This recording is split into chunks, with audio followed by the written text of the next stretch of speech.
오늘은 그 사교육비 걱정 없는 나라를 만들자 하는 그 주제를 가지고 얘기를 하려고 합니다.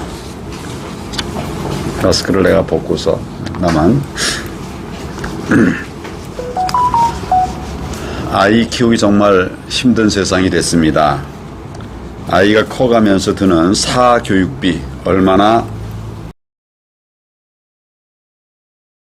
엄마들의 큰 걱정입니다. 문재인 정부 이후에 사교육비가 폭등했습니다.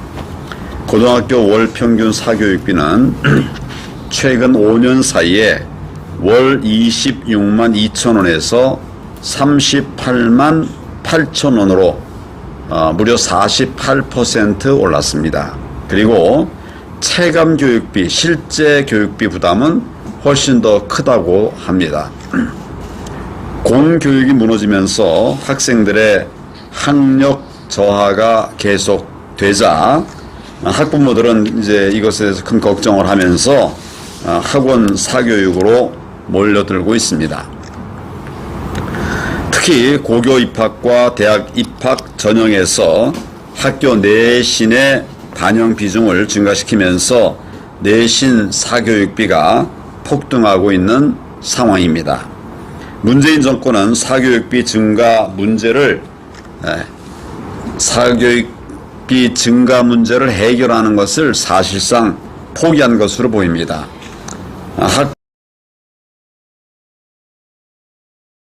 있습니다. 문재인 정부는 국민이 겪는 부담과 고통은 포퓰리즘 저는 학생과 학부모들의 고통과 한숨 소리 사교육비를 현재의 절반 이하로 대폭 줄여야 합니다. 허황된 약속으로 국민과 학부모를 속이지 않아야 합니다.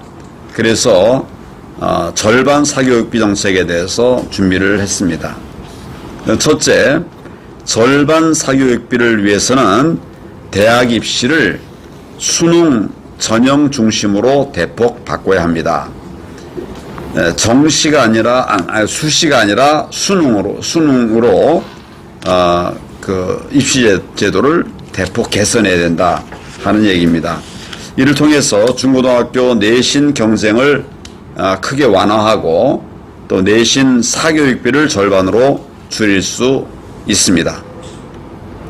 현재 대학 입시는 크게 수시와 정시 두 가지 전형으로 나뉘죠. 그 중에 수시는 학생부 종합 전형과 학생부 교과 전형으로 둘로 나누었습니다. 근데 그 중에 학생부 종합 전형, 이건 학종이라고 그러죠. 이 부분에 관해서 부정 비리가 많고 또 학부모들의 부담도 큽니다. 그래서 학종을 폐지해야 한다는 엄마들, 아빠들의 또 학생들의 요구가 많이 있었습니다. 저는 이런 요구가 합당한 요구라고 생각을 합니다. 그래서 학종 전형을 학생부 종합 전형을 폐지해야 한다 이런 생각을 갖고 있습니다. 한 전형에 여러 전형 요소를 반영하는 이런 복잡한 전형은 반드시 막겠다 하는 뜻입니다. 그 대신에 수시 전형을 위해서 수능을 7월에 한 번 더 실시하는 것이 방안이 될 수 있습니다. 그러니까 수능을 한 번 더 치르는 거예요. 지금은 이제 한 번 치르고 마는데 한 번 더 치루어서 이것으로 수시를 할 수 있도록, 그래서 수험생들이 수시 입학을 위해서는 학생부 교과 전형이나 또 7월에 치르는 7월 수능 전형 중에서 선택할 수 있도록 하는 것입니다. 이렇게 되면 그리고 이제 정시는 정시 그대로 수능 중심으로 진행을 하는 거죠. 이에 대해서 수능이 두 차례에 걸쳐 실시되기 때문에 난이도 차이가 있지 않느냐. 과거에 한번 실시했던 일이 있는데 그런 지적이 있었습니다. 그래서 7월 수시는 7월 수능은 오직 수시 전형을 위해서만 활용하게 하는 겁니다. 그러면 7월 수능을 수시 전형으로 바꾸기 때문에 그것의 난이도나 또 9월, 10월에 보는 수능의 난이도나 뭐 따질 필요 없는 거죠. 서로 이제 경쟁 대상이 달라지는 것이니까. 그래서 그렇게 하면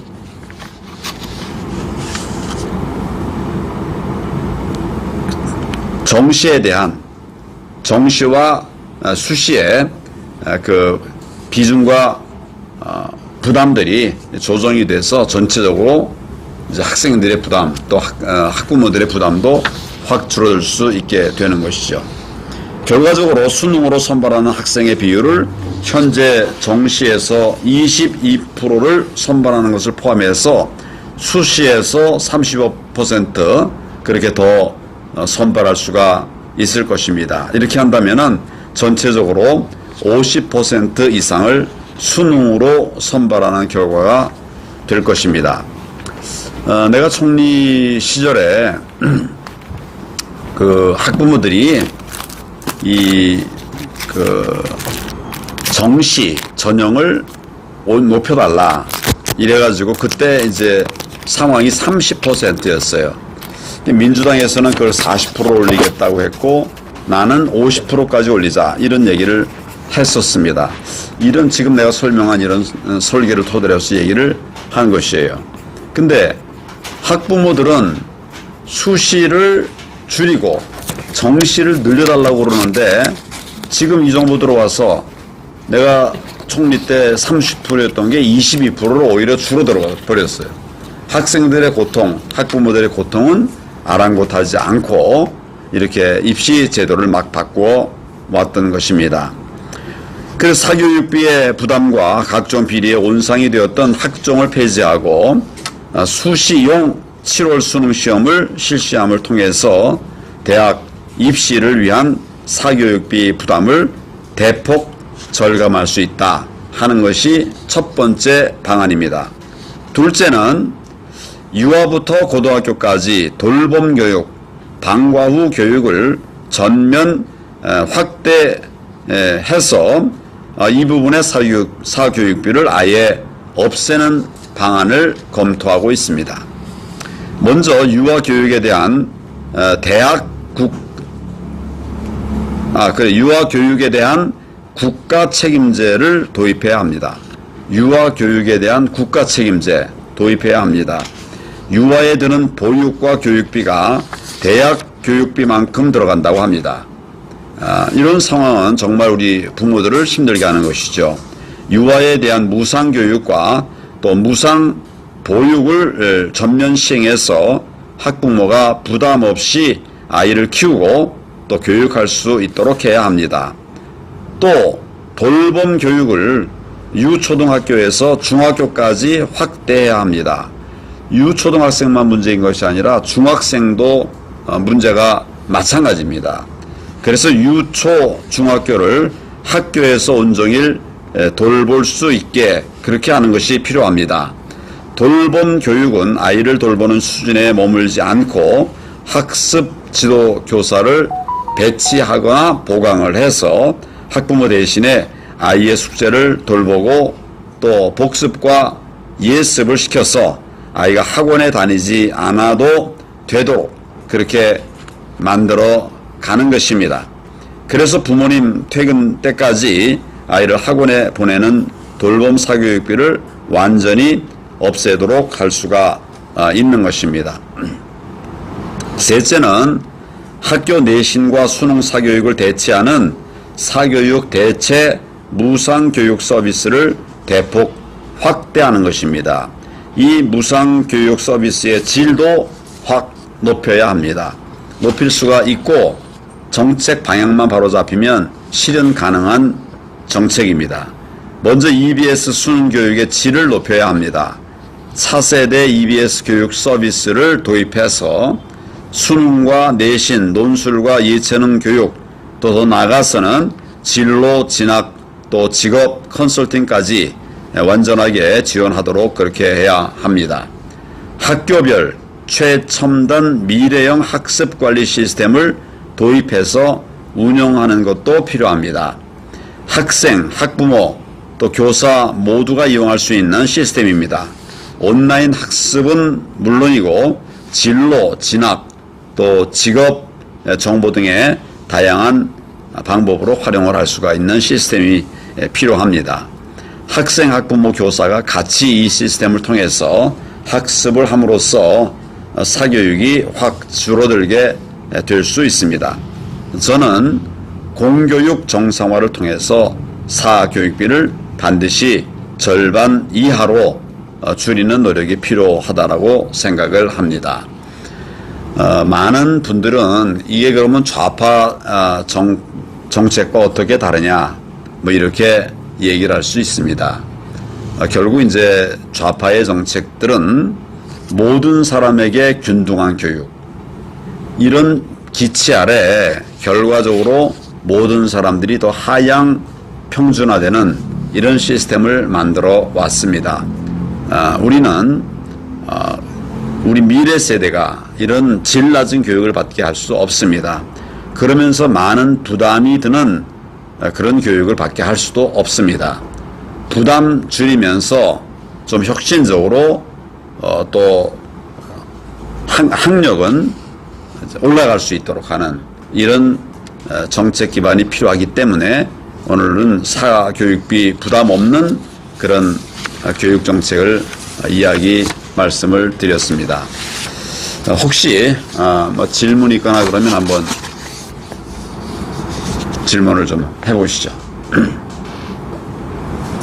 그래. 우선 기초교육 학습자들을 대상으로 한 교육 서비스와 공평한 그런 교육 복지에 대해서 이렇게 정책을 내주셔서 너무나도 감사드립니다. 제가 질문드리고 싶은 것은 이런 기초교육 대상자들뿐만이 아니라 다른 그런 성인학습 대상자들을 위한 그런 교육복지 서비스는 생각해 두신 정책이 따로 있는지 질문을 드리고 싶습니다. 지금은 이제 사교육비 걱정 없는 나라가 이슈이기 때문에 그 얘기를 안 드렸습니다만은 이제는 사실은 대학 개혁이 필요하고 대학을 규제 중심의 대학에서 이제는 미래인재 양성 중심의 대학으로 바꾸어서 학교를 졸업한 뒤에도 평생 교육 시스템을 도입해서 원하면 얼마든지 연장 교육을 받을 수 있고 또 각 분야별 전문화된 교육을 받을 수 있는 이런 시스템으로 만들어가는 것이 필요하다고 생각합니다. 이거는 사실은 교육부의 통제만 없어도 학교들이 다 사실은 학교의 생존을 위해서라도 할 수 있는 거예요. 근데 그걸 막아놓고 있으니까 다른 교육을 대학에서 못 받게 하고 시설 다 통통 비워놓고 있단 말이죠. 그래서 요람에서 정말 무덤까지 복지가 아니라 교육도 평생 그 교육 프로그램들이 작동될 수 있도록 하는 것이 필요하다, 그런 생각을 합니다. 지금 얼마든지 우리 학교 비어 있고 그 평생 교육을 할 수 있는 공간들이 많이 있어요. 그래서 오히려 지금도 노는 공간을 최고의 과정이니 뭐 이런 거를 이제 통해서 활용하는 이런 분들도, 그런 시스템도 많이 있습니다. 내 생각은 그렇게 생각을 합니다. 또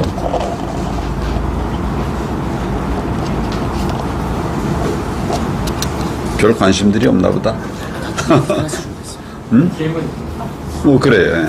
아까 말씀하셨던 최첨단 미래형 학습 관리 시스템이라는 단어로 말씀을 하셨는데, 사실 이 단어로만 봤을 때는 뭔가 되게 좀 추상적이고 되게 넓은 좀 의미를 가지고 있는 것 같은데요.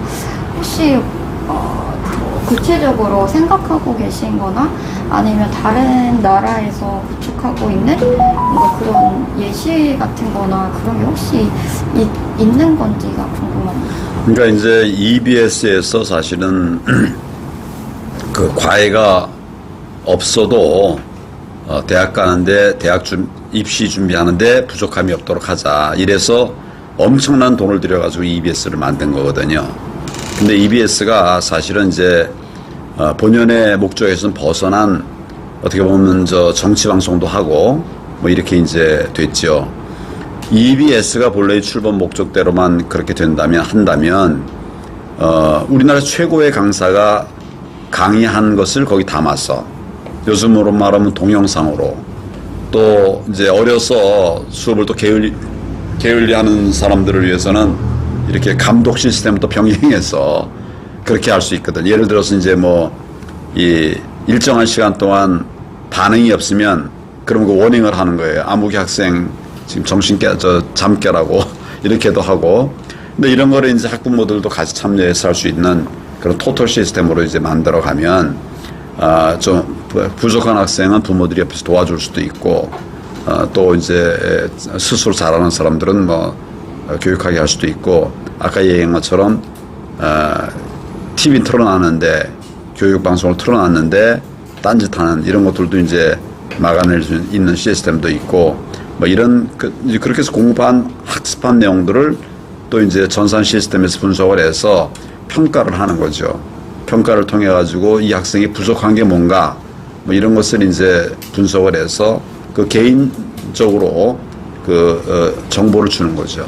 저 부족한 더 공부해야 되는 부분 이제 좀 어느 정도 됐다 싶은 부분들을 개별적으로 알려주고 뭐 그것을 통해서 보완할 수 있도록 물론 EBS에서는 각 과목 각 단계별로 뭐 상중하 이렇게 해서 좀 학습 능력이 좀 부족한 사람들은 더 교육받을 수 있도록 하고 이런 시스템을 이제 종합적으로 갖추면 이것만 가지고도 사실은 이제 사교육을 따로 받지 않아도 될 수 있는 그런 시스템이 되지 않을까 이런 생각을 합니다.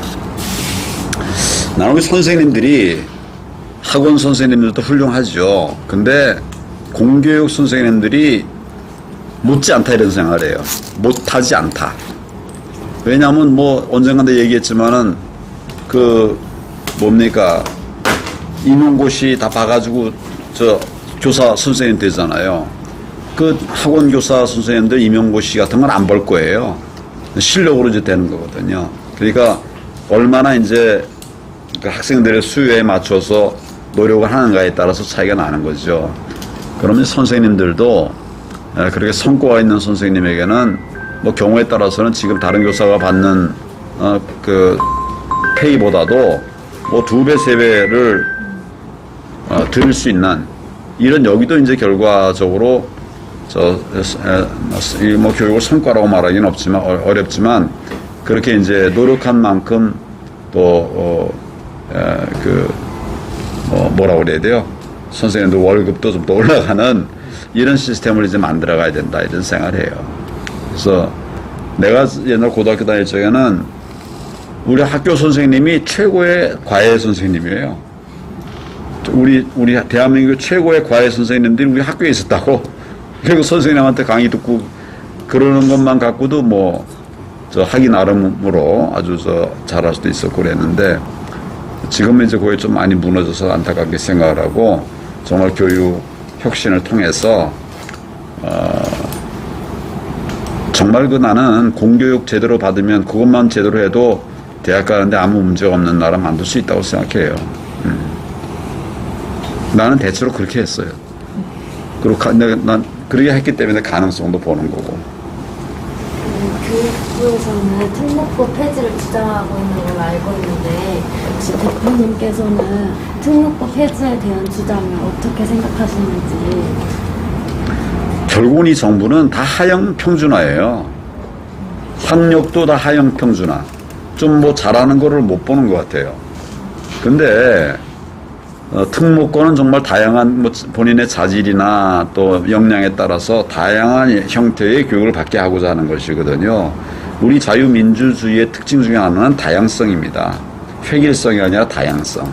나는 특목고니 뭐 이런 특목고들을 폐지하려고 하는 이런 정책에 대해서는 정말 분노를 느껴요, 사실은. 왜 우리 애들을 다 그냥 하향 평준화하려고 하는가. 예. 그 대신 이제 좀 오히려 학습 능력이 부족하거나 이런 학생들은 다른 방향으로 집중해야 되죠. 집중해서 이제 부족한 부분들을 이제 더 채워주고 뭐 이렇게 하는 방향으로 가야지 똑같이 못하는, 안 해도 되는, 이렇게 만들어서는 안 된다 생각을 해요. 우리가 지금 우리나라만 살아가면 그럴 수도 있어요. 우리끼리만 살아가면. 근데 우리가 지금 우리끼리만 살아갈 수 있지 않지 않습니까? 외국과 경쟁하면서 살아가야 되는데 모든 사람을 똑같이 능력이 한계가 있는 이런 학생들로 만들어가면 정말 우리나라 미래 없죠. 됐습니까? 그러세요. 대표님께서 말씀하신 이제 교육 정책이 굉장히 혁신적인데 이게 만약에 실현이 된다면 혹시 일자리 쪽에는 영향이 없을지. 지금 결과적으로는 그 학교 다니면서 학업 부담 때문에 미래 준비를 못하고 사회에 진출하니까 결국 역량 있는 사람이 많이 부족해요. 지금 일자리가 부족한 게 아니라 일할 사람이 없다는 말들이 많습니다. 내가 조금 아까도 누굴 만났나? IT 업계에 있는 분인데 누굴 만나나 기억이 안 나네. 조금 아까 전에 만났어요. 보자. 아, 그래. 사랑의 교회에서 날 돕는 이런 집사님이 있는데 IT 기업을 하고 있어요. 사람 못 구하겠대. 뭐 몇 년 지나면 한 3, 4년 근무하고 그러면 한 뭐 1,000 월급이. 근데 사람을 못 구하겠대요. 왜 못 구하냐 하니까 공부를 하는 사람이 없대요. 이 IT 어려우니까. 처음 들어와서 한 2년 정도는 좀 공부를 해야 된답니다. 코딩 같은 거 다시 배워야 되고 처음부터. 그러니까 좀 힘들대요. 그러니까 그 공부를 우선 안 하려고 그러는데 그 공부를. 그러니까 결과적으로 이제 인재가 안 나오는 거죠. 그래서 결과적으로 이제 그 미스매칭이 생긴다는 건데, 그러고 이제 뭐 그 얘기를 할 건 아니지만 뭐 좀 이렇게 서울이나 수도권에서 좀 떨어진 곳에는 뭐 지금 사실은 구인난이 심하거든요.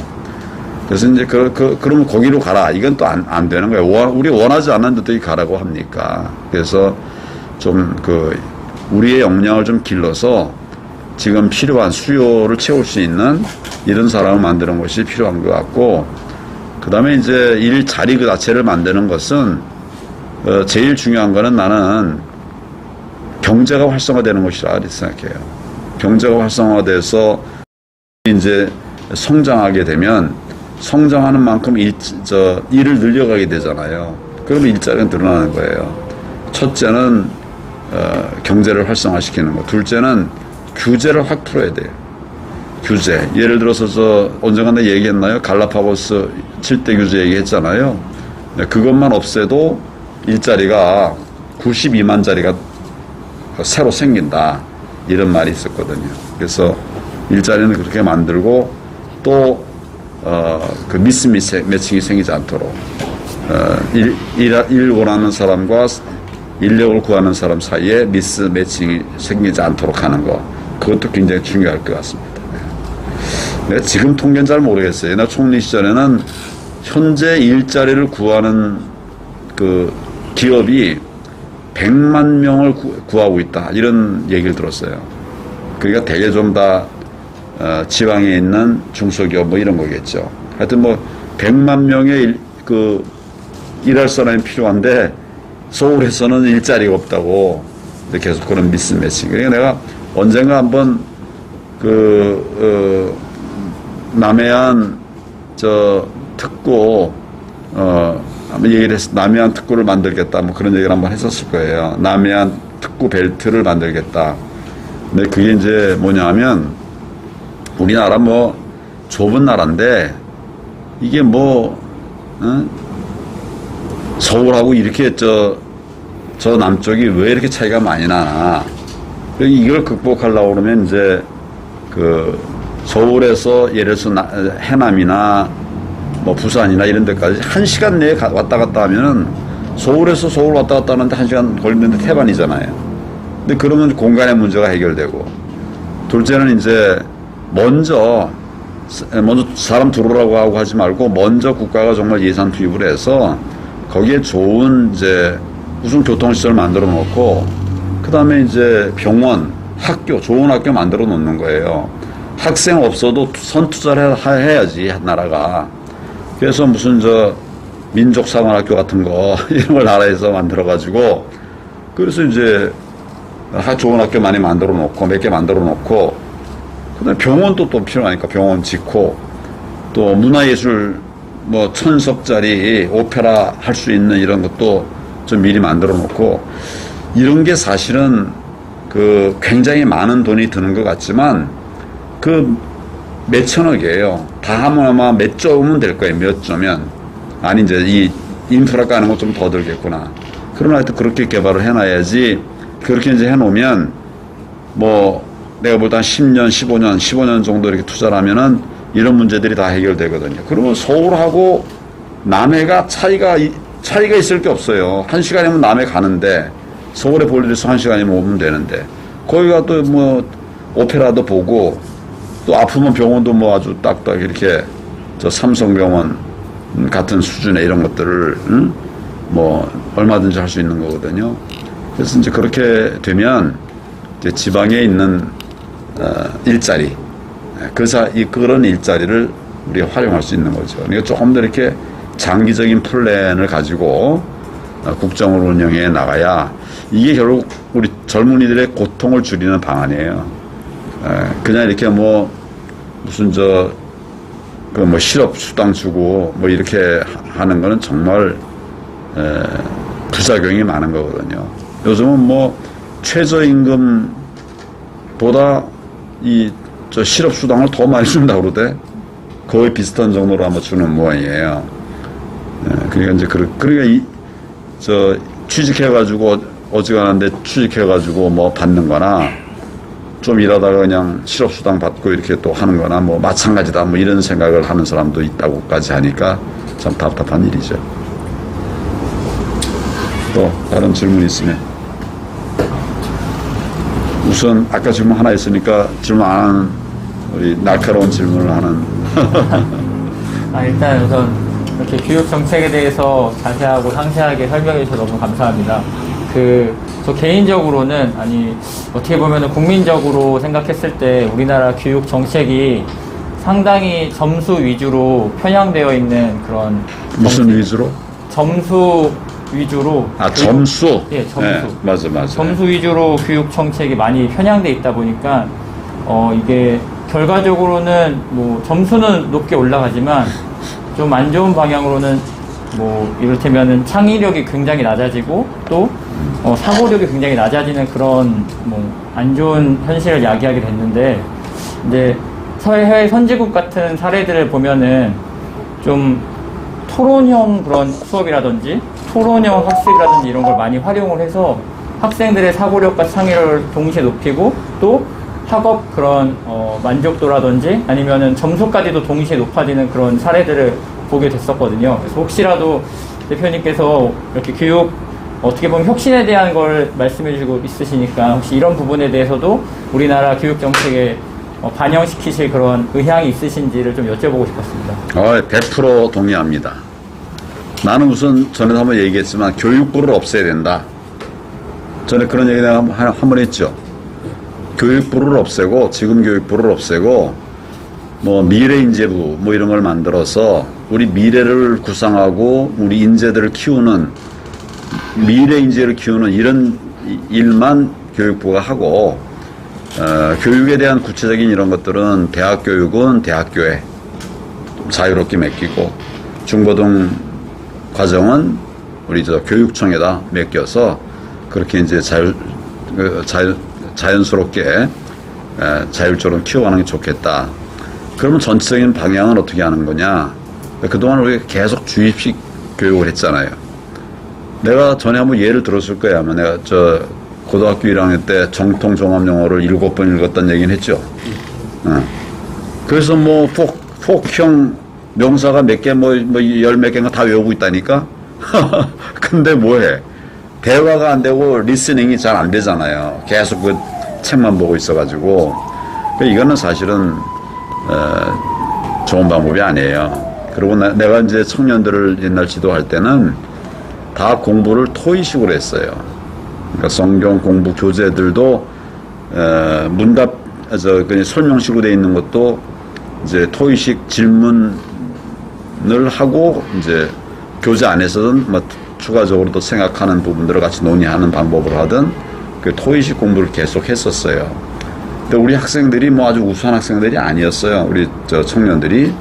그런데도 나중에 결과적으로는 다 굉장히 잘 됐어. 뭐 하여튼 뭐가 좋다는 얘기를 하기는 어렵겠지만 그냥 대놓고 얘기하면 스튜어스가 아니라 저 기장 뭐라 그랬어요? 파일럿의 아내. 그래가 지금 외국에서 지금 저 사는 사람도 있고 의사가 된 사람도 있고 뭐 다 그래요. 그러니까 조금 시간이 걸리지만 좀 늦는 것 같지만 토의식 창의력을 길러주는 이런 교육이 꼭 필요하다고 생각해요. 그 예가 이제 자유학기제 같은 거예요. 지금 자유학기제라는 걸 시행하고 있는 거 알고 있죠. 근데 그게 이제 뭐 이런 시도였어요. 지금은 이제 그 자유학년제로 하고 있다고 그래요. 1년 동안. 그래서 그렇게 해야 좀 더딘 것 같아도 결국은 인재를 만들어낼 수 있다. 전적으로 동의합니다.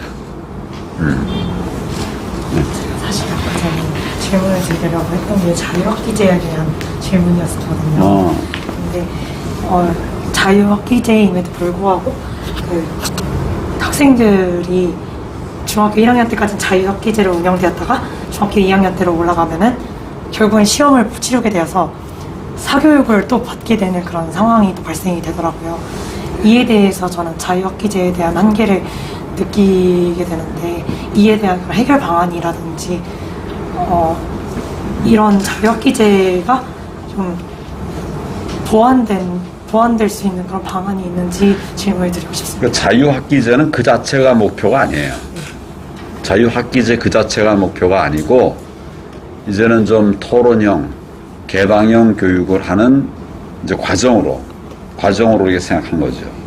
근데 이제 우리는 그런 고민을 통해서 설계를 하면서 자유학기제를 시작했는데 그때는 그 학부모나 학생들의 평가가 좋았다고 반응이 좋았다고 그랬거든요. 그러니까 하여튼 이 정부 들어서는 그런 구상과 고민 없이 그냥 학기만 하나 더 늘리는 거예요. 그래서 학기제를 학년제로 만든 거죠. 그러면 결과적으로는 이 공부를 하고 싶은 동기유발도 안 한 채 그냥 뭐 이렇게 풀어져 버리니까 학력 떨어지고 다시 또 이제 뭐 전학에 또 가서 또 저 과외하고 뭐 그런다 그러대. 그럼 이게 의미가 아무것도 없는 거죠. 그래서 나는 장기적으로 이제 이렇게 우선 실험한 것이지만은 우리 대학 과정을 뭐 차치하고라도 중등 과정에서는 이제는 이제 토의형 공부, 생각하는 공부 이걸로 바꿀 때가 됐다. 이런 생각이 들어요. 근데 그러려고 그러면 갑자기 어느 한쪽을 해갖고는 안 되고 이제 말 그대로 내 생각에는 15년 계획을 미리 국민에게 제시하는 거예요. 제시해서 앞으로 우리 교육은 이렇게 나갈 거다. 첫 단계 5년은 이렇게 나가고 그 다음 단계 5년 이렇게 하고 그 다음은 이렇게 나갈 거다. 이걸 법제화 해가지고 바꾸지 못하게 이렇게 해서 하면 내가 생각하는 그런 구상들이 이제 정착이 될 수 있을 것 같아요. 그러니까 지금은 이제 정권의 입장에 따라서 표되는 인기 있는 이런 정책을 자꾸 하다 보니까 이런 문제가 생기는 거예요.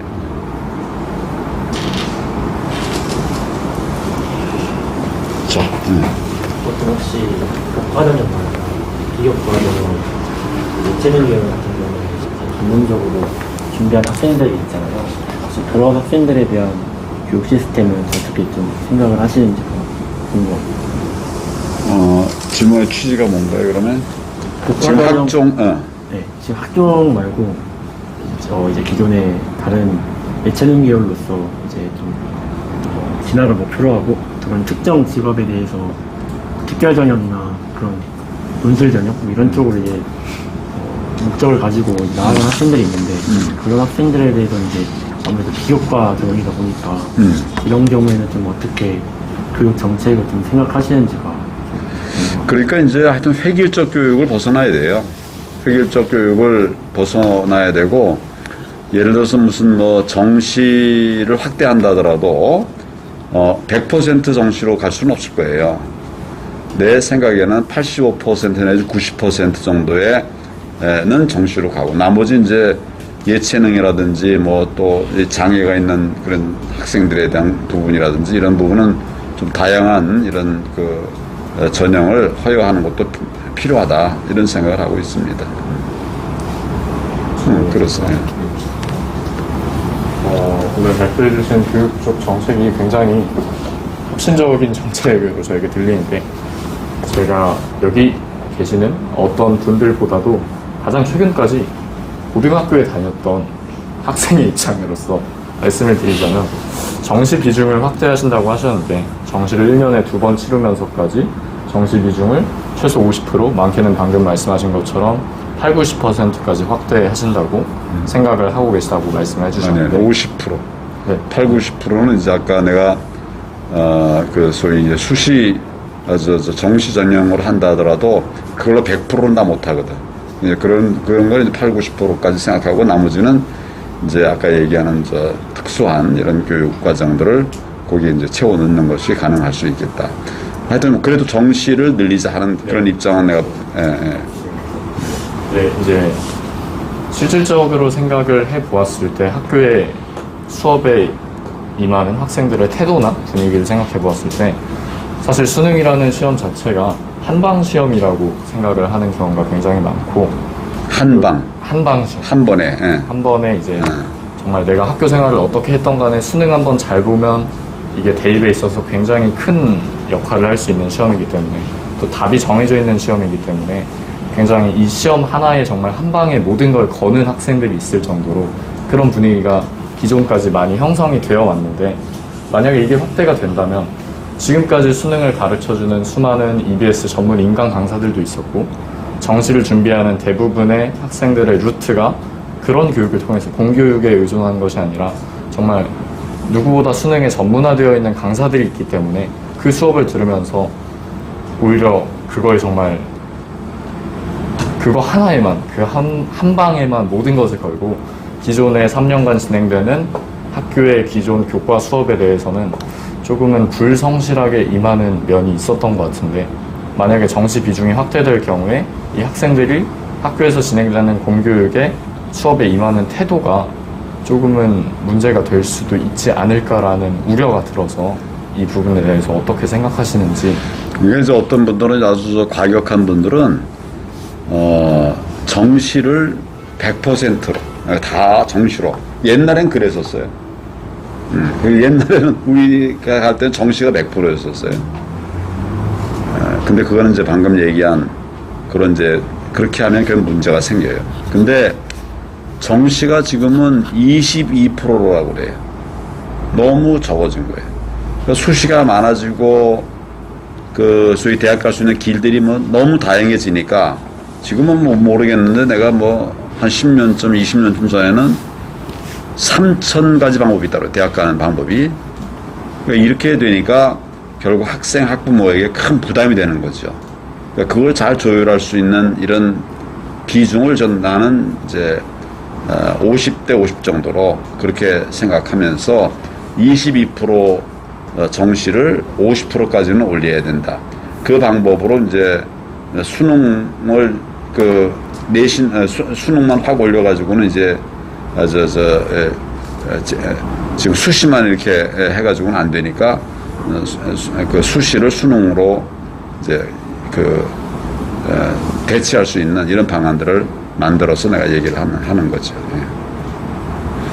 저도 그냥 질문을 하나, 많은 이야기를 들어보고 나서 궁금하게 된 것은, 어쨌든 제가 볼 때는 교사의 역량이 사실 제일 중요할 수밖에 없지 않을까라는 생각이 많이 들게 맞아요. 됩니다. 네. 왜냐하면 말씀하신 그러한 좋은 역량을 주기 위해서는 그 주는 사람인 교사의 그 통로가 역할이 사실 제일 중요하게 될 것 같은데, 현재 대한민국의 모든 교육은 사실 전교조 연합이라던가 뭐 많이들 좀 한쪽으로 정치적으로 편향되어 있는 교육을 받고 있고, 또 질적인 부분이 부족하기 때문에 사실 저희가 사교육을 선택하게 되는 것도 있거든요. 공교육에 대한 질적인 부분이 부족하기 때문에.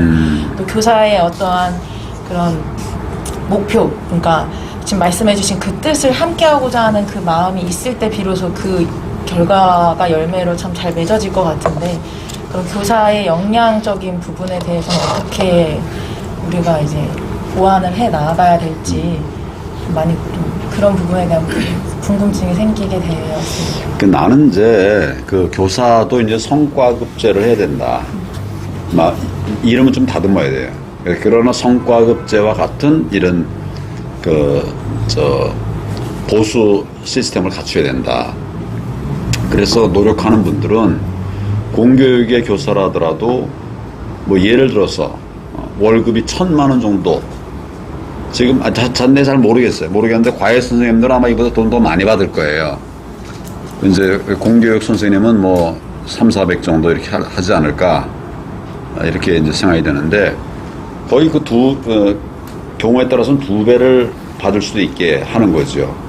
경우에 따라서는 학원 강사인 선생님을 이제 특채해가지고 같은 학원에서 받던 것과 비슷한 정도의 수준의 처우를 해줘가지고 학교가 학원 이상의 역량을 이제 그런 교육을 받을 수 있게 뭐 이렇게 할 수 있다 이런 생각을 해요. 그리고 사실은 선생님들 좀 독려해야 됩니다. 선생님들이 노력하면 얼마든지 학원 선생님 이상 갈 수 있거든. 근데 여기는 이제 일단 이게 또 하나의 사회주의의 폐해 중에 하나예요.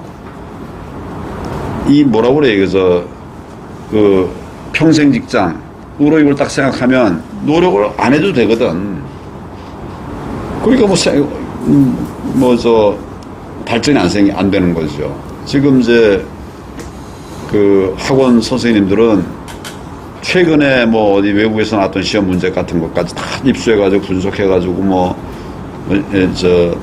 준비도 시키고 다 뭐 이렇게 이제 할 것 같아요. 근데 이제 모르지만 뻔해. 그냥 그렇게 이제 하는데, 선생님들은 뭐 준비 안 하고 작년 재작년에 가지고 있던 교환 가지고서 강의하고 뭐 이렇게 하면 경쟁력이 당연히 떨어지죠. 그러니까 나는 그걸 말로만 사명감을 가지고 해라, 안 된다고 생각해요. 우리 사회 정말 시장 경제 시스템 나라 아닙니까? 그래서 이거는 좀 과감하게 이렇게 인센티브를 줘야 된다. 그래서 노력한 분들이 그냥 성과가 통 나게 이렇게 해야 된다 이런 생각을 해요. 돈이 좀 필요한데 지금 우리가 이제 복지 예산이 너무 많이 단기에 많이 풀렸어요. 그러니까 이걸 잘 조정을 하면 이제 우리 예산 전반도 한번 되살펴보면 중복복지, 이중복지 뭐 이런 걸 정리만 해도 예산 확보가 가능하다, 그런 생각이 좀 들어요. 저도 아까 수능을 2번 보는 거에 대해서 말씀하셨는데, 제 기억으로는 제가 태어났을 때가 93년도거든요. 그때 수능을 2번 본 걸로 알고 있어요, 저는. 근데 그 다음 연도부터는 또 수능이 한 번으로 바뀌었는데, 왜 그때 당시에 2번 했던 게 한 번으로 바뀌었는지 궁금하고, 또 두 번째는 수능을 2번 본다 그러면 일단 정시의 비중을 높이기 위해서 수능을 2번 보는 건데, 수험생들 입장에서는 수능을 2번 보는 게 그들의 입장에서 부담감이 많이 커지지 않을까. 그래서 오히려 수능을 2번 보는 것이 정시의 비중을 높이려고 했다가 오히려 수능에 대한 영향력이 더 떨어지는 게 아닐까. 수능이라는 게 되게 가벼워지지 않을까 하는 그런 걱정이 좀 되거든요. 그러니까 이제 지난번에 실패했던 것은 수능을 정말 2번 보고 그걸로 2번 기회를 갖게 했던 거예요. 그러니까 이제 막 부작용이 생긴 거예요. 난이도 문제도 차이도 생기고. 근데 지금 내가 아까 얘기한 거는 수능인데 수시에 활용하는 수시용 수능, 거기에 국한해서 수시를 지원할 수 있는 수능. 수시도 이제 성적 평가가 필요하잖아요. 거기에만 쓰게 이제 한다는 거죠. 그래서 이제 수능을 활용도를 높이게 한다는 거고. 그 다음에 이제 약점도 있을 거예요. 약점도 있는데 뭐 완벽한 제도가 늘 있는 건 아니니까. 그래서 그걸 관리를 잘 해서 생기는 부작용들 이런 것들은 좀 보완을 해 나가는 것들이 필요하죠. 네. 전에가 이제 처음 실패한 것 때문에 다 아파가지고 도전 다시 못 하는데, 보완해서 다시 도전하면 이제는 더 잘할 수 있을 수 있다 이런 생각을 해요. 자, 그럼 오늘 거기까지 할까요? 계속 할까요? 저 한 가지만. 아, 그래요. 한 가지씩 물어보시니까 저도 좀 욕심이 생겨서 저는 이제 그 교육 정책 중에 저는 원래 운동선수다 보니까 항상 그 운동선수에 대한 그 교육도 이제 있다고 생각을 하고 계실 거라고 생각을 해서 이제 저희 때까지만 해도 운동선수들이 이제 여러 분야가 있지만 저희 때는 오전에 1교시 수업하고 네, 대표님 때도 있으셨는지 모르겠지만 1교시 수업하고 나와서 오전부터 밥 먹고 저녁까지 또 운동하는 그런 시스템이었거든요. 근데 요즘 시스템은 저도 얘기를 듣기로는 그 일본을 따라야겠다는 생각에 운동선수들도 모든 수업을 지금은 다 받고 이제 운동을 하는 걸로 알고 있는데 그러다 보니까 그만큼 운동선수들에 대한 역량이 좀 많이 떨어지고 그리고 또 수업이 끝난 다음에 운동을 하고 그 운동 시간이 없다 보니까 아까 그 말씀하신 것처럼 요즘은 운동선수들도 그냥 어디 연습장 가서 다 사교육을 받더라고요.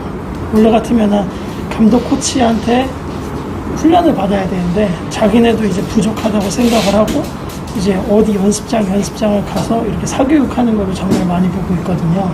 그래서 혹시 운동선수에 대한 그런 교육이 지금 현재 이 친구들이 수업을 다 받고는 있지만 제 생각에는 이 친구들이 그만큼의 일반 학생들을 따라가지 못하는 교육이라고 생각을 해서 혹시 운동선수들에 대한 그냥 기본적인 교육이나 이런 것들을 생각하시는 게 있으신가 한번 물어보고 싶습니다. 그러니까 1교시만 하고 운동을 하게 하는 것도 잘못된 거고 그렇다고 해서 그 반작용으로 또 똑같이 하는 것도 잘못된 거예요. 가는 길이 전혀 다른데 똑같은 교육을 하는 이건 안 맞는다 나는 봅니다. 여기도 역시 맞춤형 교육이 필요하다고 나는 봐요. 뭐 예를 들어서 전에 또 한번 내가 그 얘기 했나요? 로그 이런 거 뭐하러 공부하냐 그런 얘기 했잖아요. 그거 우리 스포츠하는 학생한테 로그 뭘 하겠습니까? 그런 함수는 필요해요. 왜냐하면 우리 두뇌 구조를 또 하는 것이니까. 그래서 적정 시간을 이제 그 분석해서 뭐 예를 들면 하루에 아침 3시간 하고 그때 필요한 내용들을 다 하고 로그 어쩌고 하는 이런 좀 덜 해도 되는 거 이런 부분들을 이제 합리적으로 조정을 하면 그러면 이제 공부도 근데 공부를 옛날에는 1시간도 안 한 학생들도 있었어요. 운동 선수들 중에는. 그러나 1시간 이건 부족하거든요, 사실은. 그러니까 내 생각에는 하면 서너 시간 오전은 공부하고 오후에 이제 운동하고 그러면 아마 그것이 하루 종일 운동하는 것보다 더 효과가 있을 거예요. 난 그렇게 봐요. 그러니까 뭐 내가 언제 그 얘기를 들었나 이제 도끼를 주고 이제 그렇잖아요. 요즘은 폼이지만. 근데 어떤 사람은 아침부터 밤까지 그냥 계속 했는데 그 옆에 있는 사람은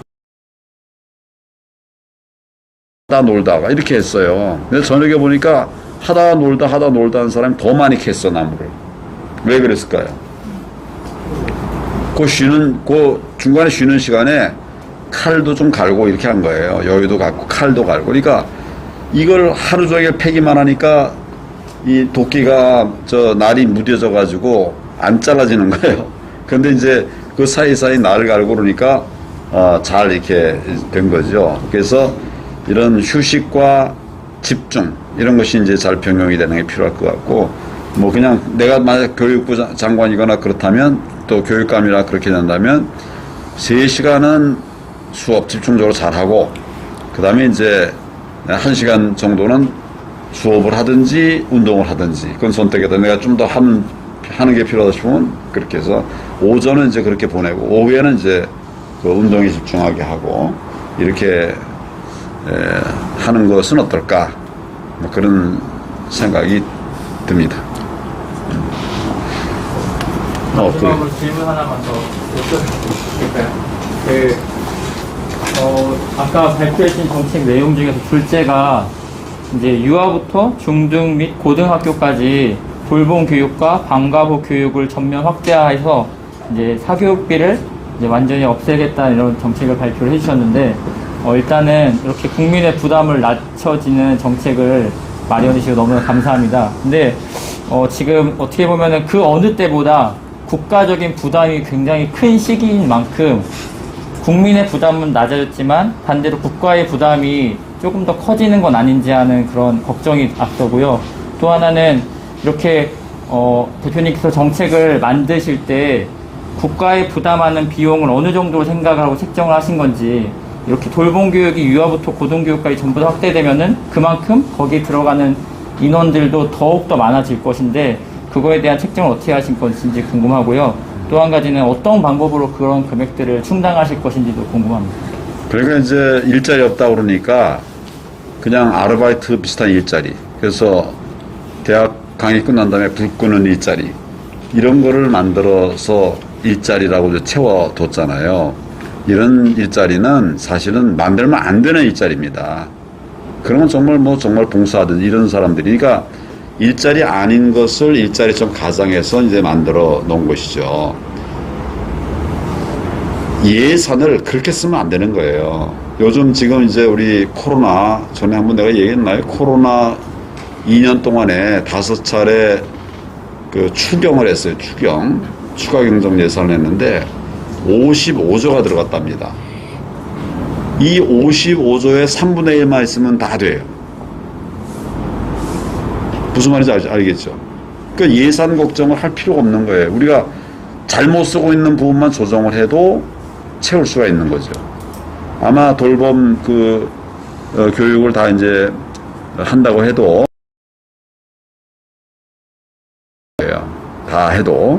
방금 얘기한 그런 돈만 잘 관리됐었어도 다른 돈 추가로 필요하지 않아요. 그러니까 우리 각 영역에 복지 예산이 중간에 사라져 버리는 그 비율이 한 30-40% 될 거예요. 30-40%. 그러니까 예를 들어서 무슨 복지 전달 체계가 복잡해가지고 이게 전달하는 직원 돈 줘야 되죠. 그런 거 저런 거 하면 이게 우리가 책정한 예산에, 그러니까 30-40%는 없어지고 70%만 남는 거예요. 그 예산 만약 그게 정확하다고 한다면 30%를 줄이면 1년에 우리가 150조 예산이에요. 그 30%면 50조가 그냥 남는다는 소리죠. 그러니까 그러니까 소위 책임감을 가지고 국정을 하는 사람과 이렇게 무책임하게 막 이렇게 하는 사람과는 결과적으로 이제 우리 국민들이 고통받게 되는 거예요. 그러니까 나는 그런 예산 운영만 잘해도 우리가 얘기하는 거 거의 다 할 수 있다. 다만 이제 이런 건 있어요. 정말 돈 많이 들어가는 거, 예를 들어서 아파트 같은 걸 지어서 이제 어려운 사람들에게 공급한다. 임대주택 같은 거, 좋은 임대주택 같은 거 한다. 이건 돈 많이 듭니다. 한 50조 들 거예요. 그런 걸 이제 한 정부 안에 5년 내에 그걸 다 하려고 그러면 감당이 안 되는 거죠. 그러니까 한 30년 또는 20년 동안 장기 공급을 해나가게 되면 20년에 좀 힘든 과정을 거치고 나면 이제 그 다음에 우리는 복지국가가 되는 거예요. 근데 그게 안 돼. 왜냐하면 정권이 바뀔 때마다 막 이렇게, 지금은 교육 예산을 쓴다고 했다가, 지금은 재난지원금을 쓴다고 했다가, 그러니까 나는 이것을 아예 법으로 국민 모두가 공감하는 이런 공론화 시스템을 거쳐서 법으로 만들어가지고 그걸로 이제 국가 장기 플랜을 세우면 이제 그 법을 바꾸자고 말을 할 수가 없을 거예요. 이런 정책 어떻게 우리 신혼부부에게는 좋은 집을 장기 공급하는 그런 플랜을 추진해 봅시다. 법을 만들었는데 중간에 그걸 바꾸겠다고 할 용기가 있을까요? 정치인들이. 그래서 그런 방안들을 나는 좀 생각을 하고 있어요. 네, 오늘은 이 토크 콘서트, 정책 콘서트로 오케이. 공교육이 필수 교육으로 이렇게 진행이 되는 것은 국가에 대한 이제 발전과 또한 이제 인력들을 확충해서 또한 이제 많은 기업들이 생겨나고 또한 이제 국가의 발전을 기여하기 위해서라는 생각이 드는데요.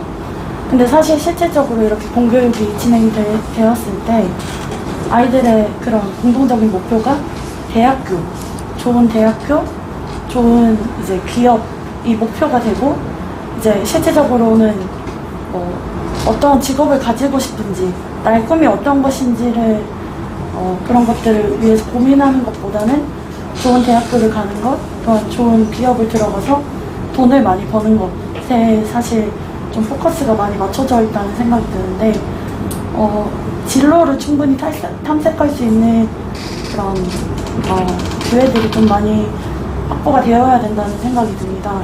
그래서 예시를 들면 독일 같은 경우에는 마이스터제 그런 마이스터 것들이 고등학교. 있어서 네, 어린 시절부터 이제 다양한 것들을 경험을 하고 내가 이 분야에서는 이거를 잘하는구나, 내가 이 분야에서는 이렇게 할 수 있구나라는 것들을 어릴 때부터 이제 교육을 통해서 많이 배우고 있는데 사실 공교육적인 측면에서 그런 부분들을 조금 다루어서 많은 예전에 원전 얘기하셨을 때도 새로운 인재들이 확충이 돼서 원전이 필요한 곳에는 그런 인재들이 들어가거나 아니면은 또 우리에게 많이 알려지지 않은 그런 부분들에 대해서 많은 인재들을 확보하고자 할 때 그런 교육을 어린 시절부터 조금 진행이 돼서 다양한 분야의 전문가들이 좀 확충이 되어야 된다는 생각이 들거든요. 그래서 이 부분에 대해서는 어떻게 생각하시는지 궁금합니다. 다 맞는 말씀이에요. 그래서 이제 우리 지난 정부에서는 만들었어요. 그러니까 각 일자리마다 여기에는 어떤 직무 능력이 필요하다. 그래서 그 교육을 받으면 대학을 안 들어가도 대학 졸업 안 해도 그런 능력만 있으면 평가를 받도록 이런 시스템으로 바꾸어 가는 과정이 있었어요. 지금은 뭐 다 없어졌지만 거의 없어진 거나 마찬가지지만 그렇게 하면 대학을 안 가도 취업하려고 그러면 대학을 안 가도 갈 수 있게. 그 대학은 이제 뭐 예를 들어서 학문적인 그 상아탑이 될 수 있게 뭐 그렇게 이제 만들어 가려고 하는 그런 방향이 맞죠. 근데 그 문제는 아마 공교육, 사교육의 문제가 아닐 거예요. 아마 사교육이 오히려 아까 얘기한 것처럼 이렇게 대학 가기에 아주 적합화된 이런 공부를 하게 될 거고 아마 비전이나 미래에 생각하게 되지는 않을 거예요. 그러니까 그 문제의 핵심은 이제 공교육이냐 사교육이 아니라 어디든지 교육을 받는 그 상황이 대학 들어가는 교육에만 집중해서는 안 된다. 그 말로 전적으로 동의합니다. 마이스터 고등학교 같은 경우는 이제 독일에서 아주 굉장히 그 평가를 많이 받고 있던 이런 제도인데 거기 독일 같은 경우는 대학 안 가도 그 마이스터 고등학교 졸업해도 다 좋은 직장 다 갈 수 있게 이렇게 이제 다 돼 있으니까 대학은 정말 그 공부하는 곳 아닙니까? 일하는 곳이 아니라. 그리고 대학은 취업을 준비하는 그런 공간이 아니에요, 사실은. 예, 그러니까 학문하는 공간이죠. 근데 이제 우리는 다 그냥 학문을 해가지고 가서 그 필요 없는 일들 하고 있으니까 그런 측면에서는 그 마이스터 고등학교의 그 장점. 지난번 우리 도입했었었는데 여러 이제 문제들이 많이 지적돼가지고 성공은 못했어요. 근데 그런 정신은 이어가야 된다고 생각을 해요. 그래서 그 대학을 안 가도 이게 지난 정부에 했던 게 아까 이제 직무 능력 표준 그것만 있으면 대학을 안 가도 취업하는데 이제 가점이 생기는 거죠. 그런 시스템도 필요할 것 같고 조금 이제 그 뭐라 그럴까 나는 고등학교 또는 대학을 안 간 사람들의 성공 신화들을 많이 만들어내면 좋겠다. 대학 안 간 사람들의 성공 신화 이런 걸 정부가 좀 많이 만들어주면 좋겠다. 그런 방법 중에 하나가 그 이제 마이스터 고등학교 이런 거고 또 장인 제도 같은 것도 필요할 것 같고 좀 그렇게 다양하게 좀 성장의 사다리를 다양하게 만들어가는 게 필요하다 생각합니다. 답이 됐어요? 네. 자, 그럼 거기까지 할까요? 감사합니다. 이거 오늘 아주 굉장히 찐한 정책 토론회가 됐네. 네. 앞으로 공부를 더 해와야 되겠다.